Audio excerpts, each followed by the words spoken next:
குழந்தைகளுக்கும் முதல்ல ஏற்படுற தொந்தரவு சளி. அதுலேயும் இப்போத்திய குழந்தைகள் எல்லாருக்கும் இருக்கிற ரொம்ப பெரிய தொந்தரவா இருக்கிறதும் சளி தான்.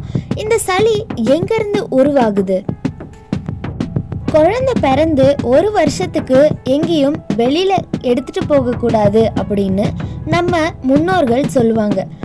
குழந்தை பிறந்த பிறகு அவங்களோட உடல் தாயோட கருவறை சூழல்ல இருந்து புறச்சூழலுக்கு தன்னை தகவமைச்சுக்கிறதுக்கு ட்ரை பண்ணுது.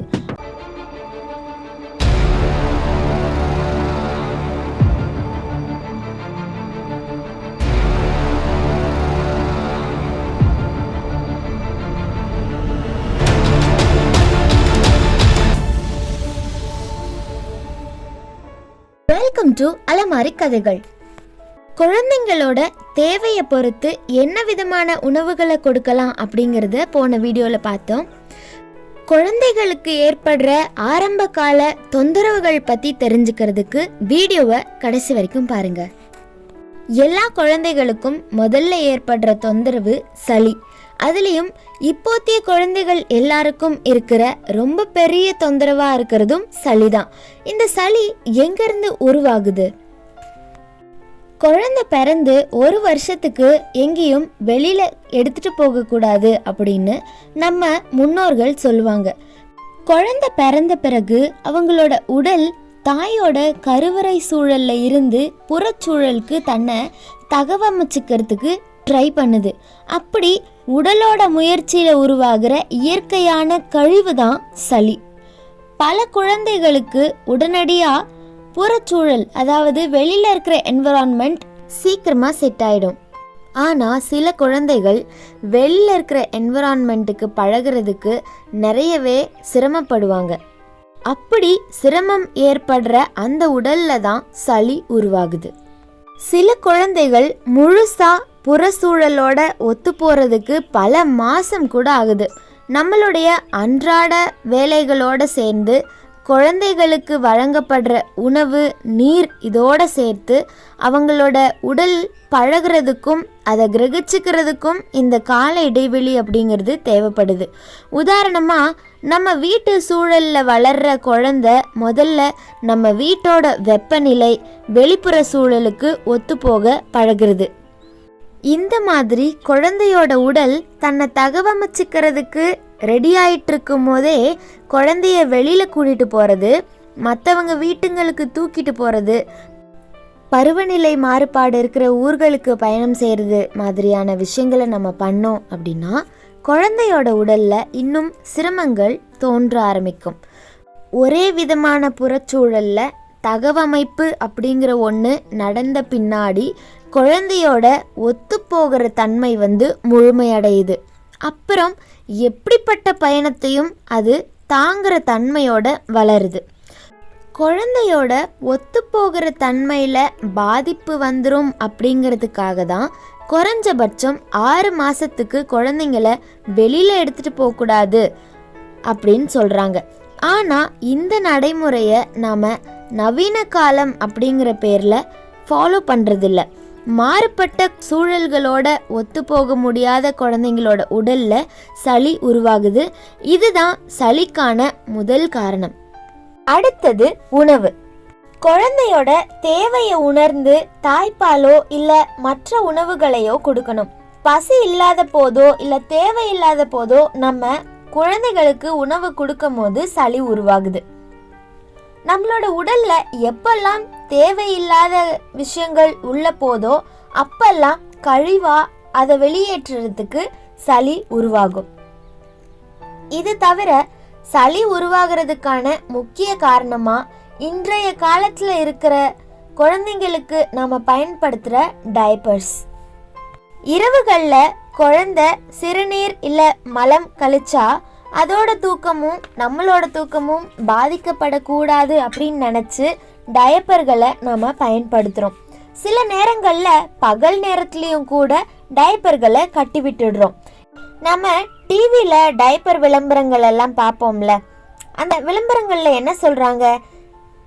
டைப்பரோட வெளிப்புறம் எந்தவித கசிவும் இல்லாமல் எல்லா கழிவையும் ஈரத்தையும் உள்ளேயே வச்சுக்கும். நம்மளும் இதுக்காக தான் டயப்பர்களை பயன்படுத்துகிறோம். குழந்தைங்க சிறுநீர் கழிக்கும் போது அந்த ஈரம் டயப்பரோட உட்புறத்தில் உறிஞ்சப்படுது. ஆனால் அந்த சிறுநீரில் இருந்து வெளிப்படுற கழிவு வெப்பமும் வாயுவும் வெளியேற வழி இல்லாமல் உள்ளேயே தேங்கிடுது. நம்மோட தோள்களுக்கு உறிஞ்சுற தன்மை இருக்குது அப்படிங்கிறது நமக்கு ஏற்கனவே தெரியும். அது குழந்தையோட தோல் வழியாக உடலுக்குள்ளே போய் குழந்தைகளோட உடலில் பாதிப்பை ஏற்படுத்துறதுக்கு நிறைய வாய்ப்பு இருக்குது. குழந்தைகளோட மலம் சில நேரங்களில் ரொம்ப மோசமான கழிவாக தெரியும். அப்படிப்பட்ட மலம் வயிற்றுப்போக்கா வெளியேறும் போது அது பட்ட இடமெல்லாம் புண் வந்துடும். இது மாதிரி சமயத்தில் நம்ம டைப்பர் கட்டுனா என்ன ஆகும்? கடுமையான கழிவுகளோட வெளியேற மலம் டைப்பரால் உறிஞ்சப்படும் போது அதோட வெப்பம் வாயு மாதிரியான பொருட்கள் எல்லாம் அதுலேயே தங்கி மறுபடியும் உடலுக்குள்ள போயிடுற ஆபத்து இருக்கு.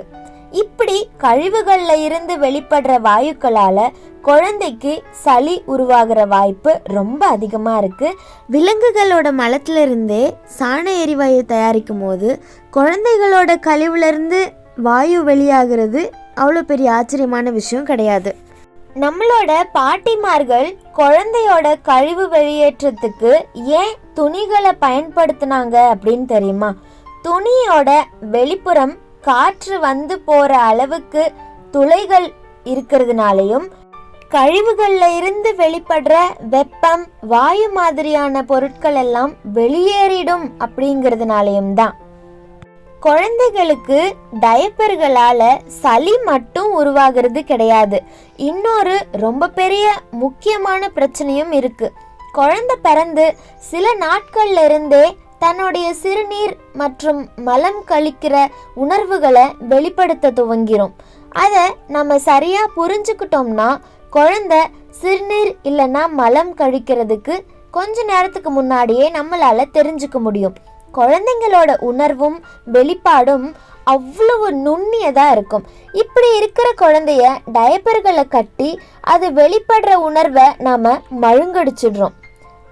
டயப்பர் கட்டியிருக்கிற நம்மளோட குழந்தைகிட்ட சிறுநீர் கழிக்கிற உணர்வு வந்துச்சு அப்படின்னா அதுலேயே இருக்கிற மாதிரி நாம சொல்லிடுறோம். தொடர்ந்து இதையே நம்ம ஃபாலோ பண்ணிட்டு வந்தோம்னா குழந்தைங்களோட கழிவு வெளிப்படுற உணர்வை நம்ம கிட்ட அவங்க வெளிப்படுத்த தேவையில்லை அப்படிங்கிற முடிவுக்கு வந்துடுறாங்க. இதுவே பழக்கமாகி டயப்பர்களை பயன்படுத்தாதப்பவும் கழிவு வெளியேற்றத்தை நம்ம கிட்ட சொல்லாம இருக்கிற இடத்துலயே சிறுநீர் கழிக்கவும் மலம் கழிக்கவும் பழகிடுறாங்க. இந்த பயிற்சியை டயப்பர்கள் மூலம் குழந்தைகளுக்கு வழங்கினது நம்ம தான் அப்படிங்கிறத நம்ம மறந்துடவே கூடாது. தவிர்க்க முடியாத நேரங்களில் டயப்பர்களை பயன்படுத்தலாம். ஆனால் எல்லா நேரங்கள்லையும் பயன்படுத்தினா சளி ஏற்படுறது மட்டும் இல்லாமல் இந்த மாதிரியான பிரச்சனைகள் ஏற்படுறதையும் நம்ம மனசில் வச்சுக்கணும். சளி உருவாகிறதுக்கான காரணங்கள் அப்படின்னு இப்போ நம்ம பேசின சில விஷயங்களை தவிர்த்துட்டு வந்தோம்னா குழந்தைங்களோட ஆரம்ப கால தொந்தரவுகளில் இருந்து தப்பிச்சுக்கலாம். இந்த வீடியோ பிடிச்சிருந்தது அப்படின்னா லைக், ஷேர் அண்ட் சப்ஸ்கிரைப் பண்ணுங்க. உங்களுடைய மேலான கருத்துக்களை கமெண்ட் பாக்ஸ்ல பதிவு பண்ணுங்க. அடுத்த பகுதியில் சளி உருவான பிறகு நம்ம என்ன செய்யலாம் அப்படிங்கறத பத்தி பேசலாம். நன்றி. இது போன்ற இன்னும் பல சுவாரஸ்யமான தகவல்களுக்கு அலமாரி கதைகளை சப்ஸ்கிரைப் பண்ணிக்கோங்க.